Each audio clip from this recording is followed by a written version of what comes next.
When you are in a relationship with somebody, along the line there are always misunderstandings.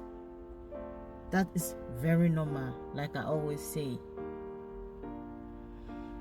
If along the line things do not work out the way we plan them to be, or we plan them to work, it's not a great deal. Along the relationship, children happen to be involved. It's a good thing. And if along the line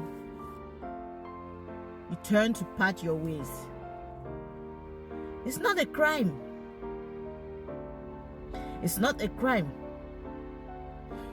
You just only try to see how things could work out between both of you. But if things do not really work out the way you plan them to be and you have to part your ways, good and fine. I always say do not part your ways in such a way that you will not be in talking terms. But if it happens, you cannot control people's emotions. You cannot control the way some people think or the way some people react to certain situations. We can't control that. But once children are involved and the other party falls ill at the point of death and is in the hospital, my brother, my sister, keep that grudge aside. Please. I know the other person might have hurt you in a way that you said is unforgivable. Nothing is unforgivable here on earth. Just the fact that the children are involved. He can be the father of your children. He can be or the mother of your children. I'm talking to both parties. If it's the woman that is sick, you the man, you hear that most often. I always say this is mostly to the women because men don't even act that way. Women are the ones that mostly keep or gather things in their minds. If it happens that way, my sister, my brother, please keep that grudge aside. Look at your children. He's the father of your children, and nothing can change that. You can never rewind the hands of time.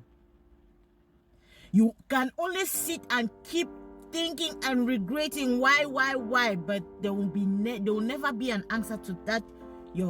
Those questions you've been asking yourself, why? So keep the grudge aside.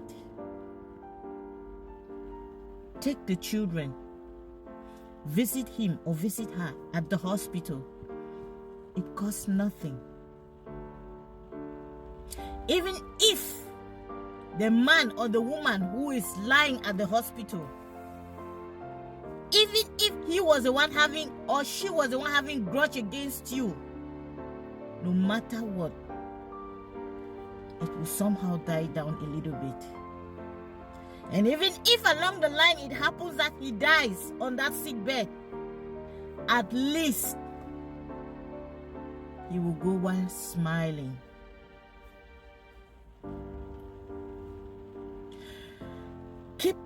There are certain kind of grudges that there are things that you cannot control, and once you cannot control, let it go. If not, you will keep regretting for the rest of your life.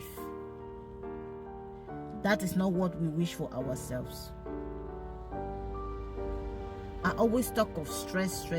There are many forms of stress. Stress comes in so many ways. Please, for the sake of your children, you both parties, if situation like that arises, one party is lying half dead on the hospital bed, at times they even seek for your attention,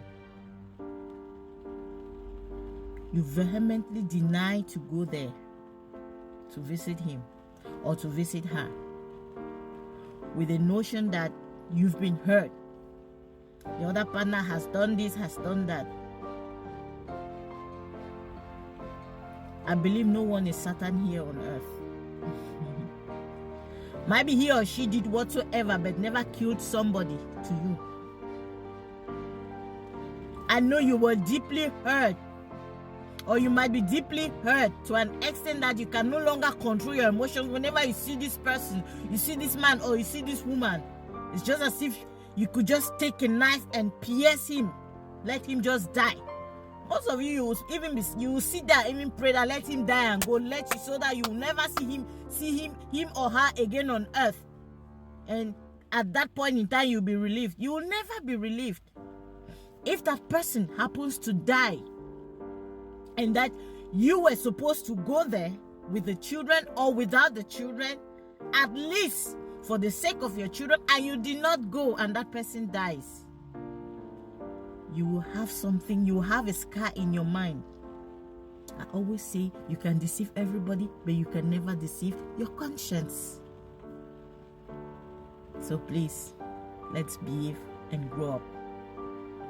I wish you a very nice day. Remain your girl, Morton Mercy, always, and I'll always be here.